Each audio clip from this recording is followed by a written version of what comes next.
여러분 세상에서 가장 허망한 구경거리가 무엇인지 아십니까? 그것은 결코 무너지지 않을 것이라고 믿었던 거대한 성벽이 마치 종이장처럼 구겨지는 장면입니다. 오늘 본문은 당대 최강의 제국이었고 난공불락의 요새였던 니느웨의 비참한 종말을 마치 생중계하듯 묘사합니다.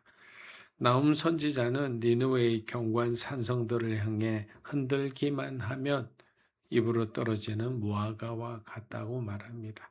그들이 쌓아올린 경제력, 화려한 인맥, 막강한 군사력은 하나님의 심판 앞에서 해가 뜨면 순식간에 사라지는 메뚜기 떼에 불과했습니다. 우리는 오늘 이 니느웨의 폐허 위에서 서늘한 질문 하나를 마주해야 합니다. 지금 내가 이토록 분주하게 쌓아올리고 있는 이 나의 요새는 하나님 앞에서도 안전한가라는 질문입니다.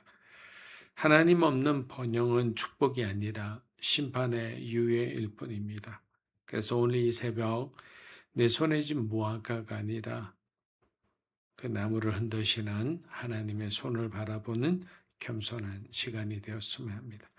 니느웨의 몰락이 오늘 우리에게 던지는 이 엄중한 경고를 통해서 우리가 붙들어야 할 영원한 반석은 어떤 분이신지를 우리가 함께 확인해 보겠습니다.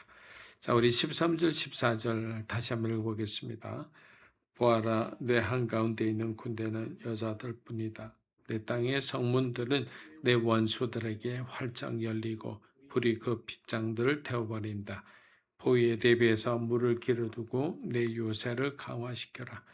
진흙탕에 진흙을 뭉쳐서 벽돌을 만들어라. 여러분, 나훔 선지자는 이제 멸망 직전의 니느웨를 향해 지독한 역설과 비유를 쏟아냅니다. 자, 13절과 14절에 담긴 비유적 의미를 우리는 무겁게 들어야 합니다. 첫째는 뭐라고 되어 있습니까? 군대는 여자들 뿐이다라는 선언입니다. 여러분, 이것은 여성을 결국 비하하는 말이 아닙니다. 당대 최고의 용맹을 자랑하던 니느웨의 군대가 하나님의 심판 앞에서 아무런 저항 능력도 없는 상태가 되었다는 것을 비유한 거예요.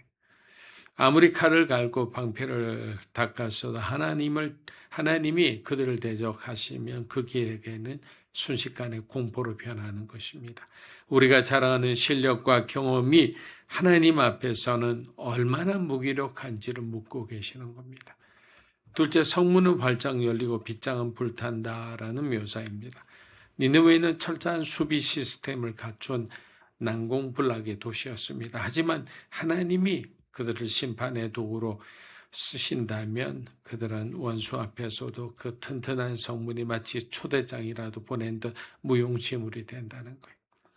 우리가 아무리 보안을 철저히 하고 내 미래를 내 노력과 내 열정으로 내 인맥으로 꽁꽁 묶어 두려 해도 하나님이 허락하지 않으시면 그 모든 빗장은 한순간에 죄가 되어버리는 거예요. 마지막 셋째 14절에 물을 길어두고 벽돌을 만들어라는 명령이에요. 여러분, 이것은 경려가 아니라 무서운 반어법입니다. 이렇게 말하는 거예요. 네가 할 수 있는 거 다 해봐라. 하지만 소용없을 것이다 라는 뜻이에요. 성을 지키기 위해 물을 비축하고 부서진 성벽을 메우려 진흙을 이겨 벽돌을 구워보지만 그것은 흔히 말해 죽어가는 사람에게 반창고를 붙이는 것밖에 안 되는 거예요. 사랑하는 여러분, 이 비유들이 우리에게 무엇을 말해준다고 생각하십니까? 하나님을 등진 채 쌓아올린 인간의 자기 방어는 아무런 힘도 능력도 없다는 뜻입니다. 우리는 살면서 수많은 벽돌을 굽습니다. 통장을 채우고 인맥을 쌓고 스펙을 높이며 내 삶의 요새를 마치 아시리아 요새처럼 강화시키려 그렇게 애를 씁니다. 하지만 그 요새 안에 하나님이 계시지 않는다면, 예수님이 계시지 않는다면 그 모든 수고는 이 아시리아 니느웨 성을 보듯이 헛된 몸부림일 뿐인 거예요. 그래서 오늘 이 새벽 우리가 점검해야 될 것은 지금 내 성벽이 얼마나 높이 쌓아 올려졌는지를 바라보는 것이 아니라 내 성문에 하나님의 은혜가 머물고 있는가라는 거예요. 왜 우리가 일상에 쫓겨 막 바삐 살아가다 보면 또 열정이 과한 사람들은 뭐 위로만 보고 앞만 보고 이렇게 가잖아요. 그러다 보면 결국에는 은혜로 시작했다가 은혜가 아닌 삶이 될 때가 많은 거예요. 헛된 벽돌을 굽는 수고를 멈추고 우리의 유일한 요새이신 하나님께 피하는 지혜가 있기를 바랍니다. 자, 15절, 16절 읽어보겠습니다. 그곳에서 볼이 너를 삼킬 것이고 칼이 너를 벨 것이다. 느치 때처럼 너를 소멸할 것이다. 메뚜기 때처럼 내 수를 증가시켜 보아라. 느치 때처럼 내 수를 증가시켜 보아라. 내가 내 상인들의 수를 늘려 하늘의 별보다 많게 했으나 느치 때처럼 허물을 벗고 나서 날아갈 것이다. 자, 니느웨는 뭐 말할 것 없이 굉장히 그 당시에 중요한 경제와 무역의 중심지이자 거대한 도시였어요. 16절을 보면 그곳의 상인들이 하늘의 별들보다 많았다라고 기록합니다. 오늘날로 치면 뭐 세계 금융의 중심지이자 부와 번영이 마르지 않는 그런 기회의 땅이라 할 수 있습니다. 하지만 하나님은 그 화려한 번영을 향해 느치와 메뚜기라는 독특한 비유를 던집니다. 여러분, 니느웨는 위기를 느낄 때마다 더 많은 군사를 모으고 더 많은 상인의 숫자를 불려 그 숫자로 자기의 불안을 메우려 했습니다. 우리의 삶에도 마찬가지예요. 내가 뭔가 불안하면 내 안에 삶의 어떤 스펙을 채우려 하거나 아니면 뭐 인간적인 어떤 방법을 동원해서 내 어떤 미래의 불안을 채우려 할 때가 많지 않습니까? 사람이 많으면 안전하게, 돈이 많으면 내가 어떤 불황에도 버틸 수 있겠지라고 믿습니다. 하지만 하나님은 말씀하십니다. 아무리 메뚜기 떼처럼 숫자를 풀려봐야 결국 메뚜기 떼처럼 한꺼번에 소멸될 뿐이다라고 합니다. 하나님 없는 다수는 힘이 되지 않기 때문이죠. 그리고 16절의 이 묘사는 두려울 정도로 정확합니다. 여러분, 메뚜기 떼가 온 지면을 덮어 막 모든 것을 삼킬 듯 뭐 기세를 뜨다 떨치다가도 해가 뜨면 어떻게 해야 됩니까? 순식간에 사라져 버립니다. 지금 그대 자산이 어느 날 아침 허공으로 사라질 것이라는 경고를 하시는 거예요. 여러분, 이 말씀이 오늘 우리에게 주는 묻는 것은 명확하다고 생각합니다. 우리는 지금 날아갈 것을 붙들기 위해 인생을 걸 때가 있지 않습니까? 우리가 그토록 집착하는 숫자는 하나님의 심판이라는 뜨거운 태양이 떠오르면 단숨에 날아가는 메뚜기 떼와 같은 거예요. 그런데도 뭐 이런 어떤 말씀을 개인적으로 묵상하고 말씀을 듣기도 하지만 안타까운 것은 그 말씀을 듣고 그 말씀조차 메뚜기처럼 날아갈 때가 많은 거예요. 근데 가슴에 새겨두고 머리에 각인시켜두는 사람은 다른 선택을 하겠죠. 다른 일정표를 짤 거예요. 그리고 그 중심에는 항상 예배가 있고 또 그 중심에는 항상 예수 그리스도가 있을 겁니다. 오늘 새벽 우리가 구해야 할 것은 더 많은 숫자가 아니에요. 단 한 분의 하나님입니다.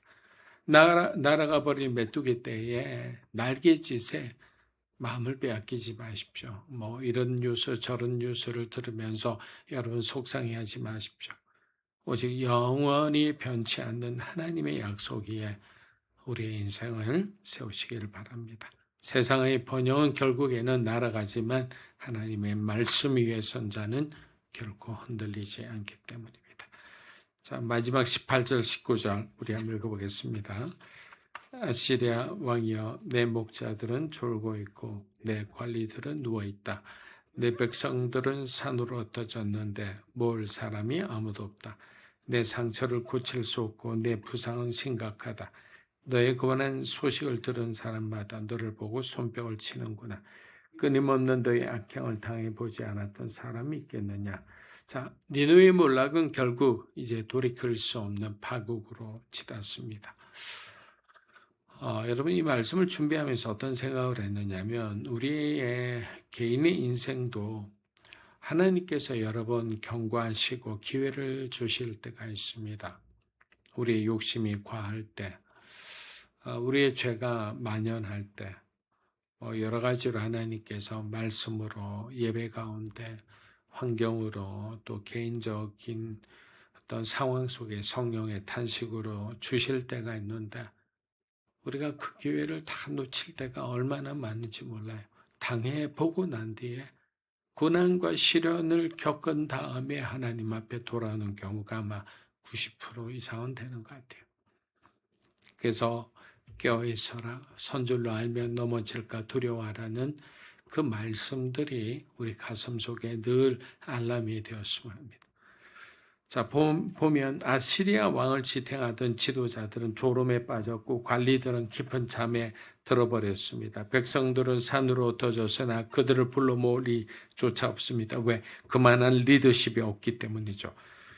이것은 단순히 한 제국의 행정적 실패를 넘어서 하나님께서 한 시대에 지혜를 거두실 때 나타나는 영적 파산의 현장입니다. 여러분, 이 말씀이 중요한 거예요. 하나님께서는 한 시대에 어떤 나라에게 하나님의 지혜를 부어주실 때가 있어요. 그럼 이 지혜를 받은 이 나라는 어떻게 합니까? 강성해지겠죠. 어떤 작은 규모라도 누구도 건드릴 수 없는 그런 나라가 되는 거예요. 지금 같으면 이스라엘 같은 나라인데 이스라엘에 지금 하나님이 지혜를 주고 계시다고는 말씀드리지 못하겠지만 그런 나라예요. 작은 나라지만 아무도 함부로 건드릴 수 없는 나라가 되는 거예요. 우리 인생도 마찬가지예요. 하나님께서 지혜를 주실 때는 내 삶이 좌로나 우로나 치우치지 않아요. 작은 것에 어떤 탐욕을 품지도 않아요. 하나님께서 주시는 어떤 환경에 따라서 흔들리지 않고 정말 바울처럼 자족하는 마음으로 살아가면서 결국에는 그 지혜가 인생에 아주 큰 놀라운 어떤 성과를 이룰 때가 있는 거예요. 근데 여기서 뭐라고 했습니까? 지혜를 거두 가시는 거예요. 마치 촛대를 거두어 가는 것처럼 우리 인생에서 우리의 소위 말하면 전성기를 거두어 가실 때가 있습니다. 하나님이 붙들어 주시지 않는 공동체는 위기의 순간에 이토록 무력하게 해체되는 거예요. 본문은 우리에게 가장 선언한 선언을 던집니다. 내 상처를 고칠 수 없고 내 부상은 심각하다. 하나님은 무한히 자비하시지만 끝내 돌이키지 않는 완악함에 대해서는 이토록 엄중한 공의를 집행하십니다. 니느웨에게 주어진 은혜의 시간은 끝났고 이제 남은 것은 치유 불가능한 심판뿐입니다. 선지자를 통해서 말도 안 듣는 요나를 통해서도 하나님께서는 그들에게 기회를 주셨지만 그들은 끝내 하나님의 뜻을 따르지 않았기 때문에 이 심판은 어쩔 수 없이 그들이 받아야 할 당연한 벌이었던 겁니다.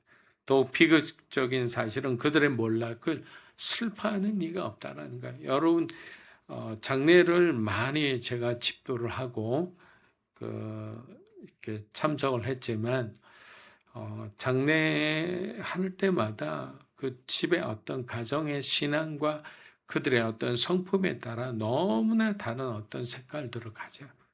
어떤 분들은 형제들이 다 하나같이 갈라져 있어가지고 그 예배 드리는 3일 동안 정말 제가 끝나고 나면 몸살을 앓을 때가 많아요. 그 보이지 않는 서로의 갈등, 돈이 있는 집은 더 그래요. 그런데 가난하지만 우애가 좋은 가정들은 정말 그 앉아서 같이 오랫동안 정말 육개장이나 밥하고 먹으면서 그렇게 있어요. 그렇지 않은 가정은 그냥 예배만 드리고 인사만 드리고 그렇게 올 때가 많았습니다. 니느웨 멸망 소식을 들은 사람은 오히려 어떻습니까? 손뼉을 치고 환호합니다. 그들의 번영이 타인의 피눈물 위에 세워진 악행의 결과였음을 온 세상이 알고 있기 때문입니다.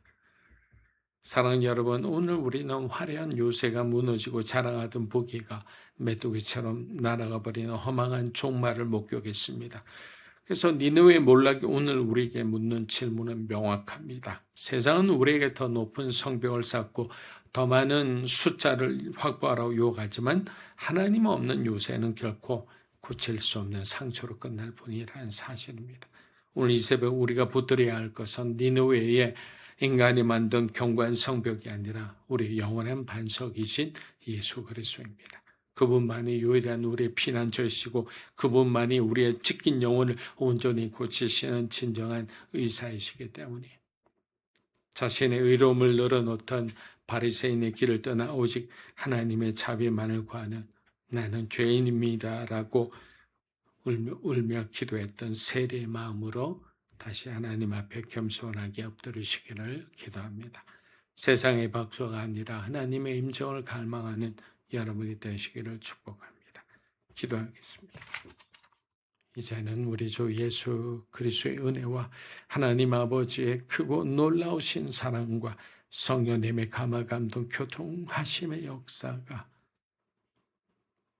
니느웨의 교훈을 따라 우리에게 영원한 생명을 주시고 하나님 지혜와 은혜를 부어주시는 그 주님의 말씀을 따라 오늘 우리가 흔들리는 그 모든 것을 배설물처럼 여기고 복음을 위해 살아가기 원하는 사랑하는 믿음으로 사는 교회 성도 한 분 한 분의 삶과 이 자리에 계신 하나님의 거룩한 백성들 위해 영상으로 예배드리는 주님의 귀한 동역자 위에 이 나라 민족과 한국 교회와 우리 선교사님 위에 이제로부터 영원토록 함께 하시기를 간절히 축원하옵나이다.